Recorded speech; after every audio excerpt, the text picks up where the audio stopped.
Yo, what's going on, ladies and gentlemen? My name is Bash. We're playing some Call of Duty Black Ops. Specifically, we're playing Domination on Radiation.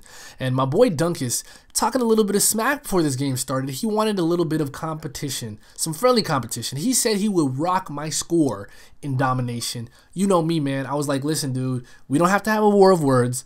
Jay-Z said it best. Women lie, men lie, but numbers don't lie. And at the end of every game, as we're all well aware, there's this huge sequence of numbers that appears on the screen, commonly referred to as the scoreboard. And based upon where you are on that scoreboard, you can tell who had a better game. There's no ifs, there's no ands, there's no buts, there's no arguments, there is no debate. So you know what I mean? We said, let's take it to the scoreboard, let's take it to the game, let's let it all speak for itself. Let's try our hardest and leave it all out there. So he's trying his hardest, I'm trying my hardest, and we'll see how the game goes. We'll reference this little competition, you know what I mean, when we see the scoreboard at the end of it all. But nah, man, I'm playing. I love my boy Dunkus. I know he's going to have some words for me in the comment section. But, you know, friendly competition is good. Friendly competition is sometimes needed to spice things up a little bit. And I'll tell you, it made the game a lot more fun. I was playing alone before this, and a little bit bored. But, you know, this obviously spiced it up, made it a little bit more exciting. So, you know, we went at it. And we're also playing with my boy Dirk the Devil. So I'm playing with Dirk the Devil and Dunkus, the double D's. I'm playing with the double D's. I said it. You guys heard me say I'm playing with the double D's. I know that sounds horrible, but get your minds out the gutter.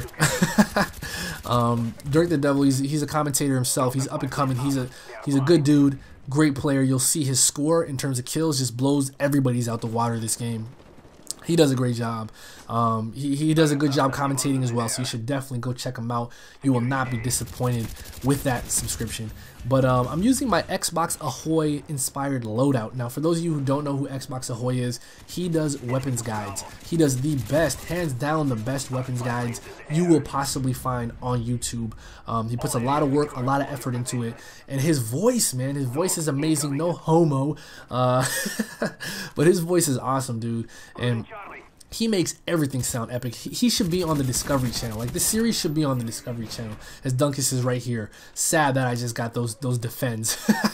He's pouting. I could just see his face right now. But no, yeah, Xbox Ahoy, his series is amazing. It's very informative. It's entertaining. He's got these one-liners like Horatio from CSI Miami. This shit is off the chain. You guys gotta check it out. You guys will love it. And honestly, from just a straight-up Call of Duty standpoint, I would recommend you check these out because they're informative and they'll help you step your game up. Knowing a lot, knowing as much as he gives you about the weapons is really important when you are approaching this game, when you're trying to learn this game. And you know, wow, Dirk the Devil just killed the freaking kill feed right there. But but yeah, man, like, the things that he teaches you are necessary. You need to know about the guns, and I mean, he makes everything sound epic, dude. Like, when he did the ASP, the pistol, the ASP, and when he covered the ASP, I was like, dude, I'm not using anything but the ASP. That's it. I'm gonna be a full-time ASP player because that's how epic he made it sound.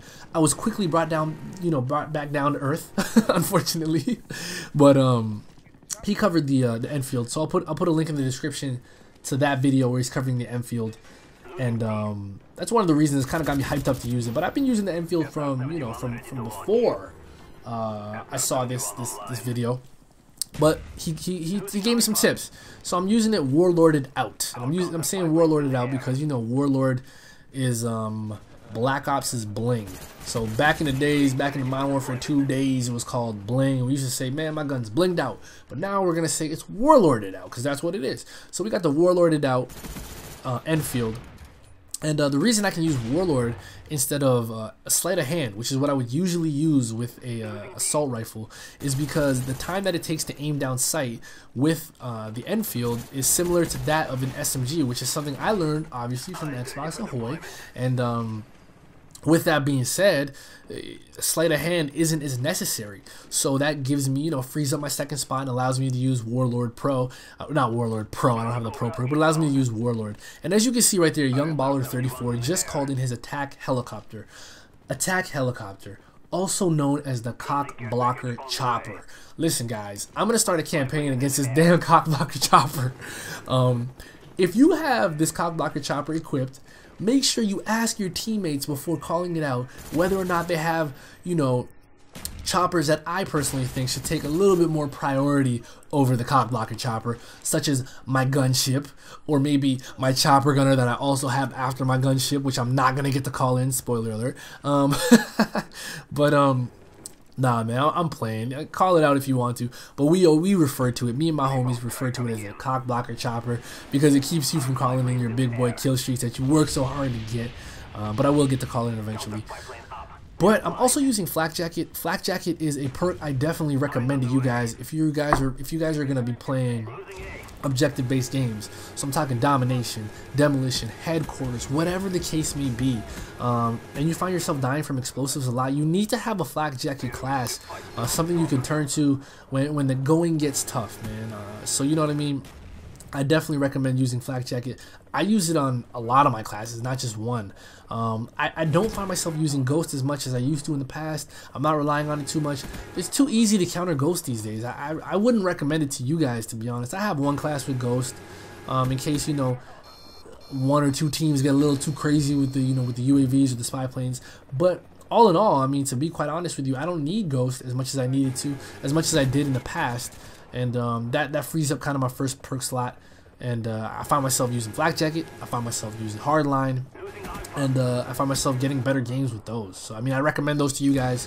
Let me know what you think for the first perk slot. Let me know what you guys feel about Ghost right now, because I know a lot of people are pissed about it. But I don't know, just ain't that bad. It just ain't that bad for me. So I'm not having too much of a difficult time with it as the game ends. And woo, look at that! Looks like I'm at the top.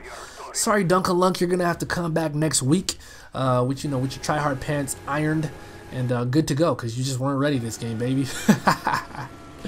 Yes, I love talking smack. I get to talk. I don't always get to talk smack, so I gotta take advantage of it.